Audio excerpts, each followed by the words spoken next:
The Dark Etymology of Rock. 10 band names you never looked up. Every band name tells a story. Some tell stories their audiences never expected.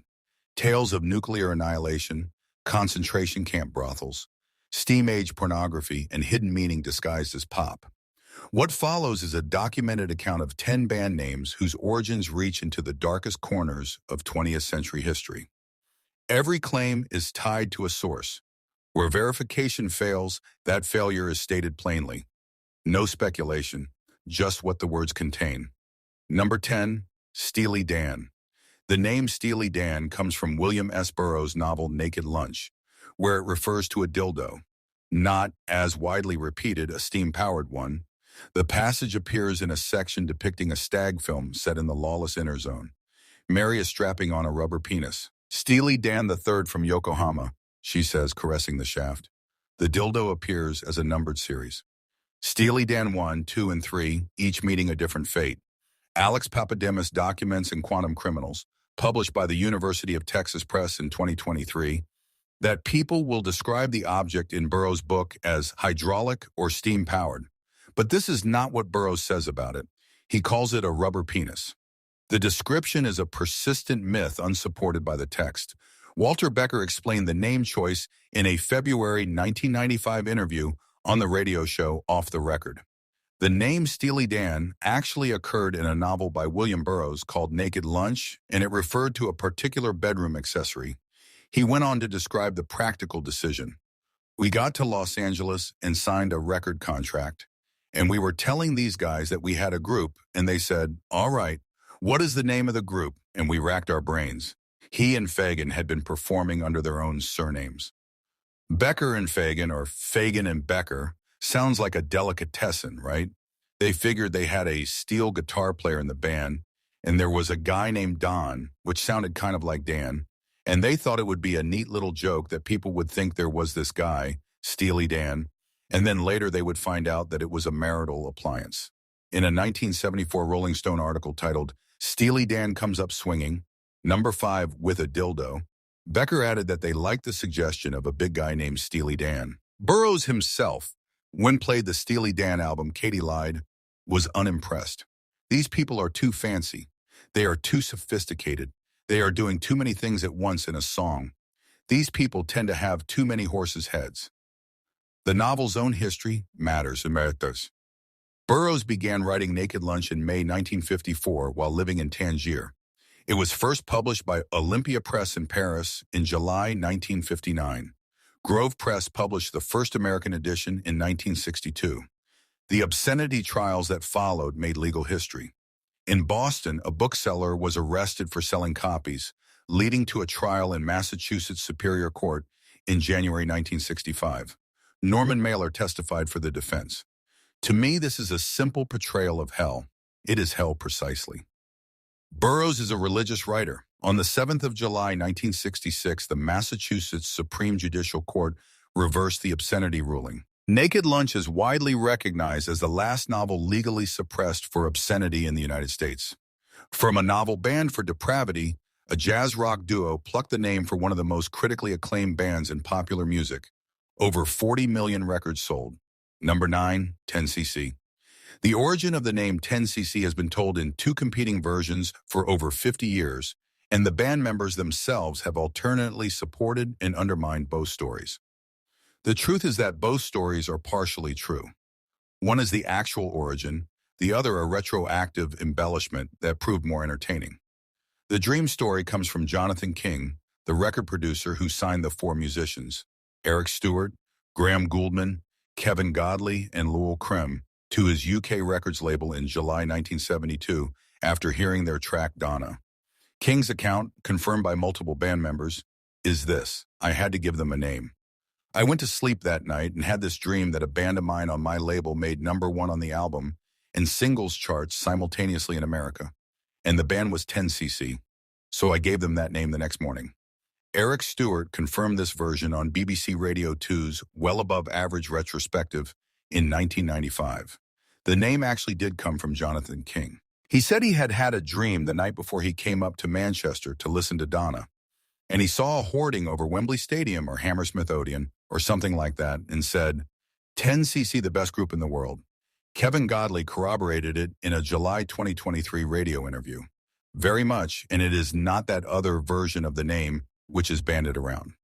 The alternative story, that 10cc refers to the average volume of male ejaculate, first appeared in a 1973 Rolling Stone interview where Graham Gouldman offered the aside, 9cc is the average. By 1988, Lowell Cream had shifted his account entirely, telling Pulse magazine that Jonathan King said 10cc because it is the average amount of semen produced by a healthy male. Well, naturally, we thought it was perfect. Gouldman eventually clarified the timeline. We got bored with giving the long-winded reason for how we got the name. Then someone told us the average output was 9cc. Since we were one Seymour, we started using that as the explanation. It was quicker, and that became the most popular version. The medical reality demolishes the claim. According to the World Health Organization's Laboratory Manual for the Examination and Processing of Human Semen, 6th edition, normal volume ranges from 1.5 to 5 milliliters. A large-scale 2024 study published in the Journal of Sexual Medicine, analyzing over 60,000 individuals, found the mean was 3.4 milliliters. The figure of 9cc cited by Gouldman is roughly 3 times the actual average. It was a convenient fiction that made for a better story than a dream about a billboard. Number 8, Led Zeppelin. The name originates in a joke about failure. The British idiom going down like a lead balloon, meaning something expected to bomb. The joke was made during or after a May 1966 recording session for the instrumental Beck's Bolero, which brought together Jimmy Page, Jeff Beck, John Paul Jones, Keith Moon, and John Entwistle. The idea of forming a supergroup was floated. The attribution of the quote is disputed. Page himself stated in a 2017 Academy of Achievement interview that it was a name that Keith Moon had mentioned back then. He was talking, would it not be fun to have a band called Led Zeppelin? However, John Entwistle maintained for decades that he, not Moon, coined the phrase. Rolling Stone's fact check concluded that accounts differ, but history seems to favor Moon's version. The A was dropped from lead out to prevent anyone reading it as lead, giving us the spelling LED. In Western alchemical tradition, lead is associated with the planet Saturn.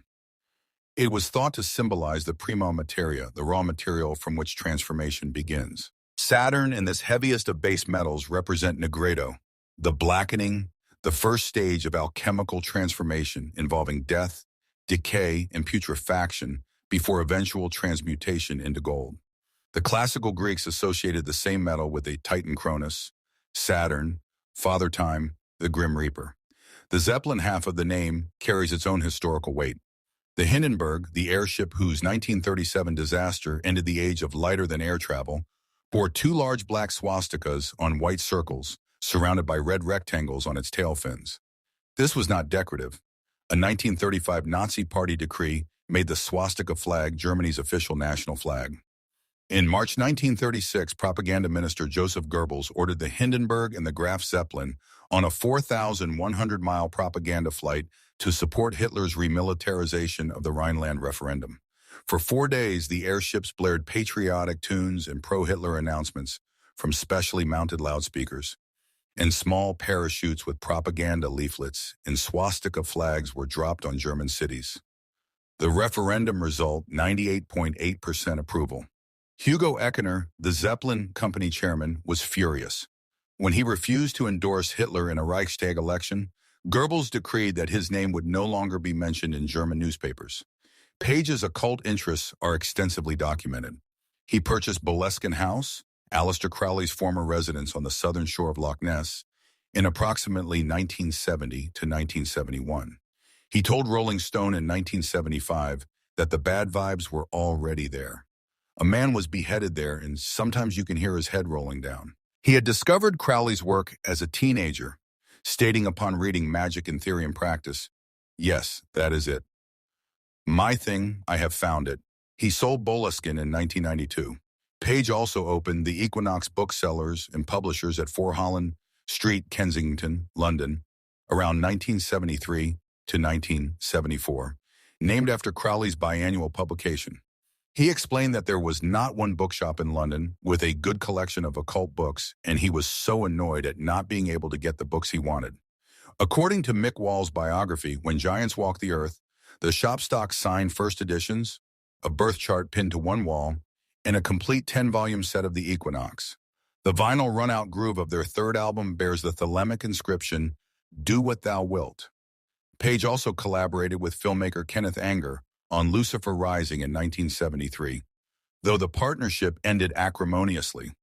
Anger called Page a dabbler. The four symbols on their fourth album, released on the 8th of November 1971, were chosen as a deliberate gesture of anonymity. Page told Trouser Press in 1977 that after all the crap they had had with the critics, he put it to everybody else that it would be a good idea to put out something totally anonymous. Robert Plant stated that each of them decided to go away and choose a metaphysical type of symbol which somehow represented each of them individually. Page's symbol, commonly misread as Zoso, resembles the alchemical sigil for Saturn, sourced from Girolamo Cardano's Ars Magica Artificii of 1557. Page stated that a lot of people mistook it for the word Zoso, which is a pity because it was not supposed to be a word at all, but something entirely different. He never publicly explained its full meaning. Over 300 million records sold worldwide. Number 7, The Beatles. The name The Beatles is a pun. Beat music crossed with Beatles. John Lennon explained in Hunter Davies's authorized 1968 biography, "I was sitting at home one day just thinking about what a good name the Crickets would be for an English group. The idea of Beatles came into my head. I decided to spell it B-E-A-T-L-E-S to make it look like beat music, just as a joke." He elaborated further as documented by the Beatles Story Museum in Liverpool. "I was looking for a name like the Crickets that meant two things, and from Crickets I got to Beatles, and I changed the B-E-A because Beatles did not mean two things on its own. When you said it, people thought of Crawley things, and when you read it, it was beat music." Credit is shared with Stuart Sutcliffe, Lennon's art school friend and the band's original bassist. The name evolved through several iterations. The Black Jacks, the Quarrymen in 1957, Johnny and the Moondogs, the Beatles, the Silver Beatles, the Silver Beats, the Silver Beatles, before settling on the Beatles around the 16th of August, 1960. The Volkswagen Beetles' origins are inseparable from Nazi Germany's industrial ambitions. In May 1934, at Berlin's Kaiserhof Hotel, Adolf Hitler insisted on the development of a people's car. Cheap, fuel-efficient, capable of carrying 2 adults and 3 children at 100 kilometers per hour. On the 22nd of June 1934, Ferdinand Porsche received the development contract. Porsche was a member of the Nazi Party, an honorary officer of the SS, and had what the German Patent Office diplomatically terms a good personal connection with the dictator. On the 26th of May 1938, Hitler laid the cornerstone for the Volkswagen factory before an estimated 70,000 people, declaring it would be a symbol of the National Socialist People's Community. A savings scheme enrolled 336,000 German citizens who paid into stamp book accounts. None ever received one. Their combined savings of over 280 million Reichsmarks went to the war effort. Only 210 were manufactured before civilian production ceased. The factory shifted to military vehicles using forced labor. The United States Holocaust Memorial Museum documents that by May 1944, more than 4,800 Eastern workers at the complex were poorly housed, underfed, and labored under deplorable and often dangerous conditions. The Beetle became the counterculture's vehicle of choice. Smithsonian curator Roger White explained that it became popular with people who were rejecting mainstream American culture. It was their way of saying, "We do not need your big V8 cars." The Bethel Woods Center, which houses the Woodstock Museum, documents from its alumni registry that the most popular make of vehicle taken to Woodstock was Volkswagen. In 1972, the Beatles surpassed the Ford Model T as the world's best-selling car. Aleister Crowley appears on the Sgt. Pepper's Lonely Hearts Club Band cover of 1967, positioned at the top left of the back row, next to Mae West. The album cover concept was Paul McCartney's idea. He asked all 4 Beatles to submit lists of famous people they wanted to include, and pop artists Peter Blake and Jan Hayworth designed the collage. The most likely Beatle to have selected Crowley is John Lennon, though this cannot be confirmed with absolute certainty. Jan Hayworth, co-designer of the cover, has reportedly stated it was indeed a beetle who chose Alistair. Lenin also suggested including Adolf Hitler. Producer George Martin recalled this was just to be a naughty boy. A cutout of Hitler was modeled but placed behind the band. Over 600 million records sold worldwide. Number 6, Death in June. The name Death in June refers explicitly to the Night of the Long Knives, the purge that took place from the 30th of June to the 2nd of July 1934, in which Adolf Hitler, urged by Hermann Goering and Heinrich Himmler, ordered the SS to murder the leadership of Ernst Röhm's Sturmabteilung. At least 85 people were confirmed killed, with estimates ranging to 1,000. Röhm, Hitler's longtime associate, was given the choice of suicide in his cell at Stadelheim prison. He refused. On the 1st of July, SS Commandant Theodor Eicke and an adjutant shot him. Other victims included former Chancellor Kurt von Schleicher and Gregor Strasser. Hitler addressed the Reichstag on the 13th of July. In this hour, I was responsible for the fate of the German people, and thereby I became the supreme judge of the German people. The Reichstag retroactively approved the murders. When Hindenburg died on the 2nd of August 1934, Hitler merged the offices of president and chancellor. The purge was the hinge on which totalitarian power turned. Douglas Pierce, the band's founder and sole constant member, confirmed this connection in a landmark 1985 interview with Sounds magazine, later reproduced in Robert Forbes' book Misery and Purity, published by Jara Press in 1995. Pierce stated, "Our interest does not come from killing all opposition, as it has been interpreted, but from identification with or understanding of the leftist elements of the SA, which were purged or murdered by the SS. That day is extremely important in human history. They were planning execution or overthrow of Hitler, so he would not be around. We would be living in a completely different world. It is fascinating that a few people held the destiny of the world and mankind in their hands for those few hours and let it slip, and it could have gone either way." Pierce formed Death in June in 1981 with Patrick Legas and Tony Wakeford. Both Pierce and Wakeford had been members of Crisis, an openly left-wing, anti-fascist punk band formed in 1977 that performed at anti-Nazi rallies and released an anti-neo-Nazi single called Holocaust. The band's use of Nazi-adjacent imagery is extensive and documented. The Totenkopf 6 logo, a slightly grinning skull in a circle with a 6, has been a constant since their early releases. Pierce regularly wears original Second World War Waffen SS camouflage. The album Brown Book was banned in Germany for containing lyrics of the Nazi Party anthem. Rose Clouds of Holocaust was banned from sale to minors by the German Federal Department for Media Harmful to Young Persons in 2005. Academic analysis has attempted to categorize the band's ideology. Ukrainian scholar Anton Shakovtsov, in his peer-reviewed 2009 paper in Patterns of Prejudice, published by Taylor and Francis, coined the concept of apoliteic music, meaning music whose ideological message contains obvious or veiled references to the core elements of fascism, but is simultaneously detached from any practical attempts to realize these elements through political activity. Death in June was a primary case study. The Southern Poverty Law Center considers the band white power music harboring neo-Nazi sympathies. Concerts have been repeatedly canceled across Europe and America. Number 5. Megadeth. The name was born on a Greyhound bus. On the 11th of April 1983, Dave Mustaine was woken up and fired from Metallica in New York, ostensibly for substance abuse and personal conflicts with James Hetfield and Lars Ulrich, and given a one-way bus ticket back to California. In his autobiography, Mustaine, a heavy metal memoir, published by HarperCollins in 2010, he describes finding a pamphlet by California Senator Alan Cranston about nuclear weapons. For some reason, one line in particular stood out. "The arsenal of Megadeth cannot be rid, no matter what the peace treaties come to." He let that swim around in his aching head. That phrase, the arsenal of Megadeth. Cranston was using the word to mean the death of 1 million people in the aftermath of nuclear war. On that bus, using a borrowed pencil and a cupcake wrapper, Mustaine wrote the first lyrics that became "Set the World Afire." He dropped the A from death to make it a single word, Megadeth, and the band had its name.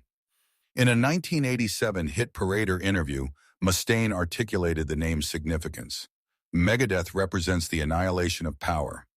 We spell the name phonetically because the meaning to us is the same that you get out of the dictionary. It is a hypothetical body count after a nuclear fallout. It is 1,000,000 deaths, and we want to leave our audience shell-shocked wherever we go. The term megadeath itself was coined in 1953 by Rand Corporation military strategist Herman Kahn, a physicist who joined Rand in 1947. Kahn popularized the term through his landmark 1960 book on thermonuclear war, published by Princeton University Press, which sold 30,000 copies in hardcover and was read on both sides of the Iron Curtain. Kahn argued that nuclear war was survivable and winnable, analyzing what he called tragic but distinguishable post-war environments with casualty projections ranging from 2 million to 160 million deaths. He was a primary inspiration for the character Dr. Strangelove in Stanley Kubrick's 1964 film. In the film, General Buck Turgidson carries a binder titled World Targets and Megadeaths, and the fictional Bland Corporation parodies Rand. There is an important nuance. While the book describes deaths in terms of millions, it does not actually contain the word megadeath. In a 1982 interview, Kahn himself stated, "I know of no analyst who uses the term megadeath.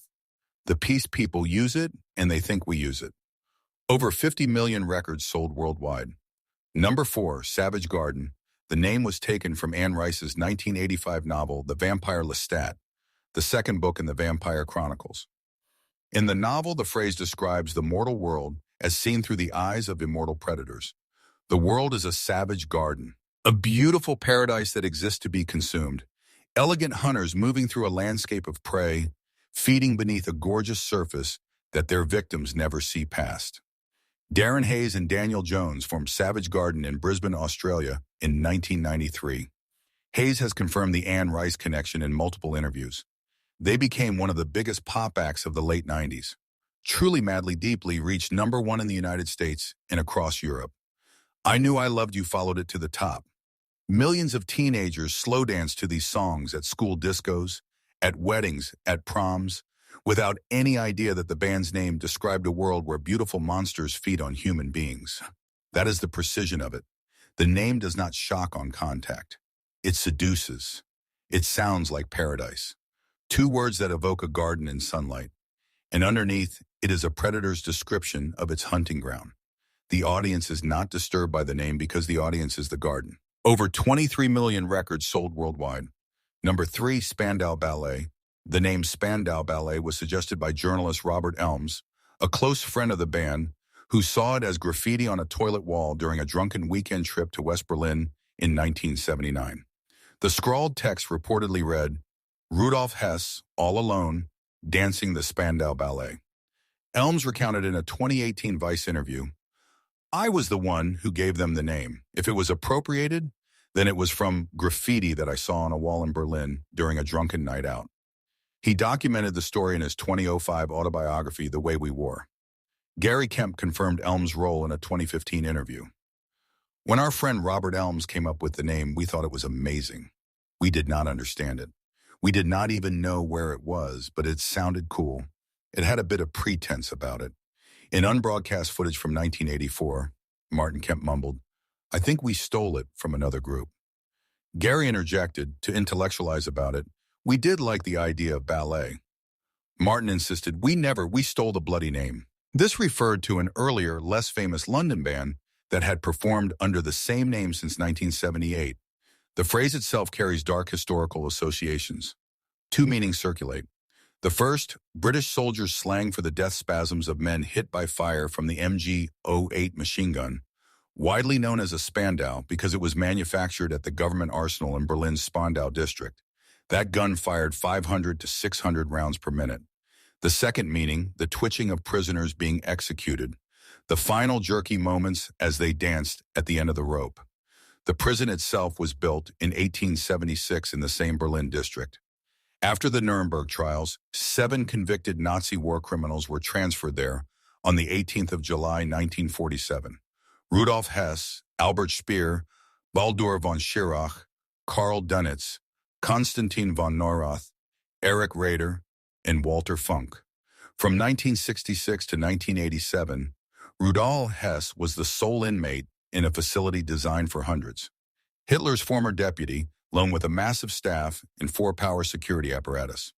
On the 17th of August 1987, Hess died at age 93, officially by suicide.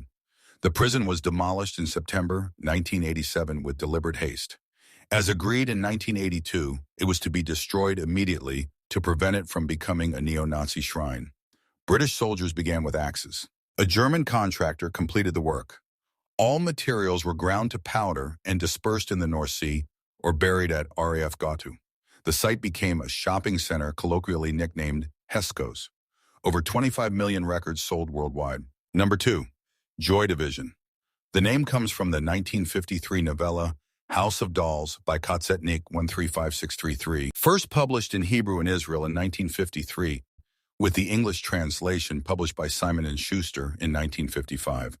The book describes joy divisions, in German Freudenabteilung, as groups of women imprisoned in concentration camps who were kept as sexual slaves for German soldiers.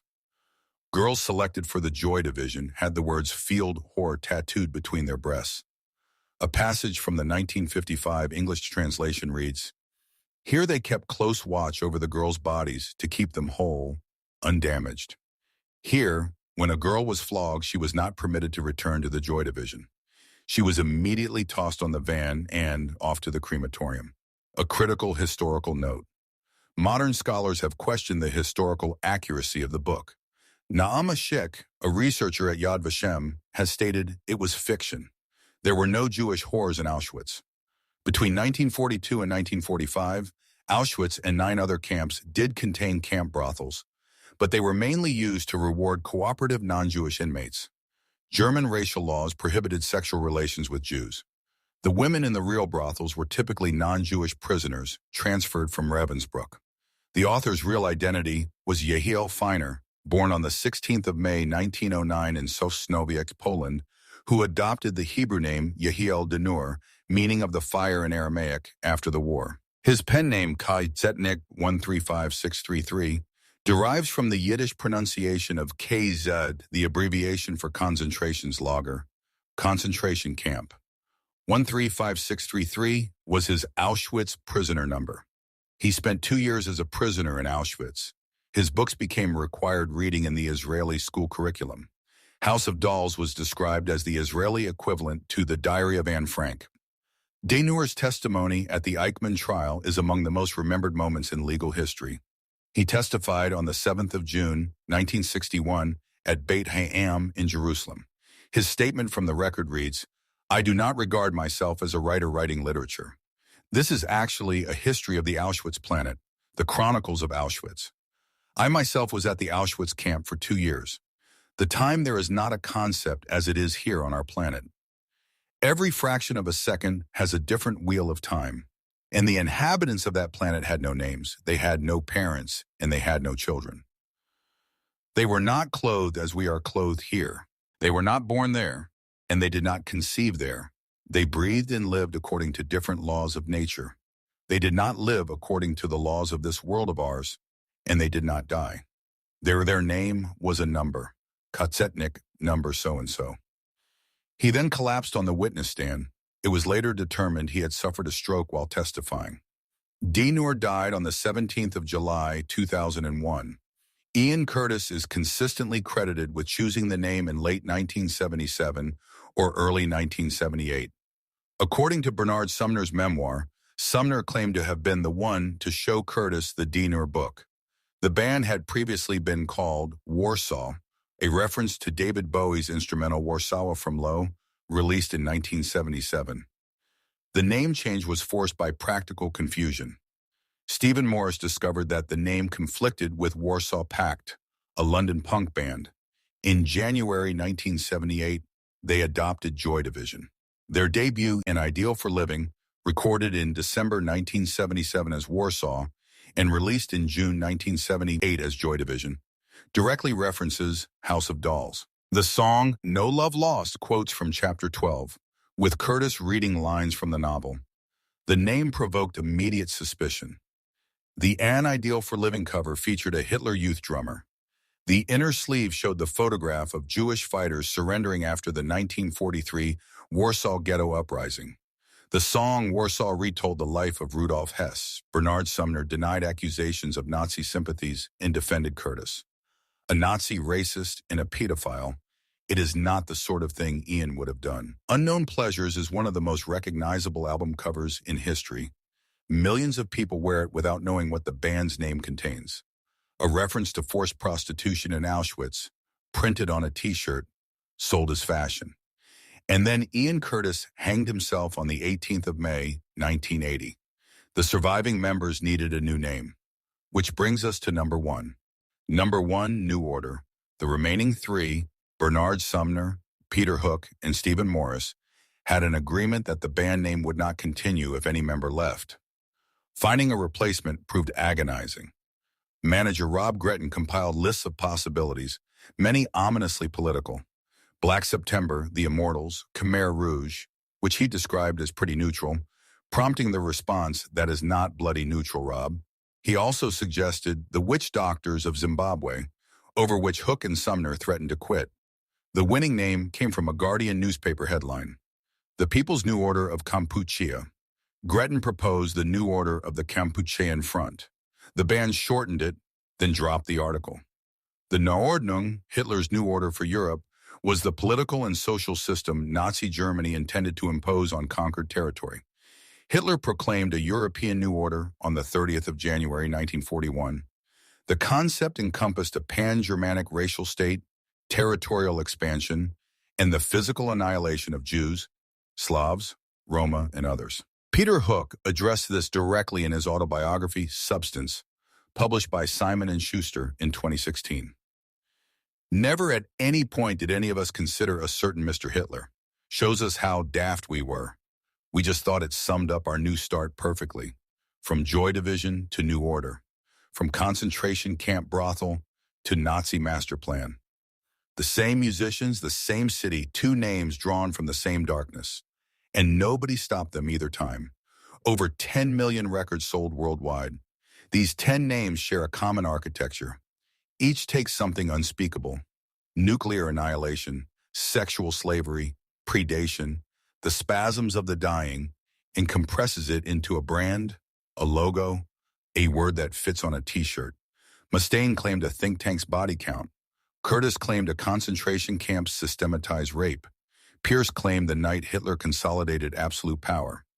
Hayes and Jones claimed a vampire's view of humanity as food. And when Curtis died, his bandmates reached into the same well and pulled out Hitler's vision for Europe.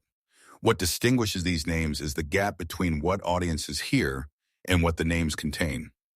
Most fans of Steely Dan have never read Naked Lunch. Most Spandau Ballet listeners have never heard of the MG08. Most people wearing Joy Division's Unknown Pleasures Pulsar graphic have no idea they are wearing the name of a concentration camp brothel. And millions dance to Truly Madly Deeply without knowing the garden they were standing in was savage. The names function as sealed containers, inert to those who do not know, radioactive to those who do. That dual nature is not a flaw but a feature. It is in every case exactly what the bands intended. You knew the songs, you never knew the names. Every definition in this document is on the public record. The listener is invited to draw their own conclusions.